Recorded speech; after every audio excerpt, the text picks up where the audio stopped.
तोते, कौवे और हंसराज की कहानी। ठंडी हवा चल रही थी, आसमान पर हल्के हल्के बादल छाए हुए थे।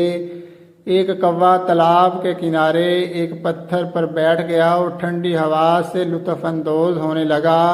तालाब में मौजूद राजहंस ने कौवे को देखा तो कौवे के पास आ गया। उसने सलाम दुआ के बाद पूछा कि तुम आज खोए खोए से लग रहे हो। कौवे ने उदासी से कहा कि मेरा रंग इतना काला है और मेरी आवाज़ भी बहुत बुरी है, हर कोई मुझसे नफरत करता है। राजहंस ने कौवे को समझाया कि सीरत सूरत से ज़्यादा अहम है। राजहंस ने कौवे को आसान तरीके से समझाने का फैसला किया। उसने कौवे को कहानी सुनाना शुरू की। एक जंगल में कहीं से तोता आ गया। जंगल के परिंदों ने इससे पहले कोई तोता नहीं देखा था। तोता नहायत खूबसूरत था और उसकी आवाज़ बहुत अच्छी थी।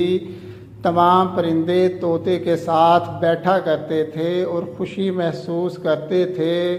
नतीजा ये हुआ कि तोता मगरूर हो गया। उसने तमाम परिंदों के उल्टे सीधे नाम रख दिए और उन पर तंज करने लगा। जल्द ही सारे परिंदे तोते से दूर हो गए, क्योंकि जंगल में एक हुदहुद आया था। वो खूबसूरत होने के साथ साथ खूबसीरत भी था। वो दूसरों की मदद करके खुशी महसूस करता।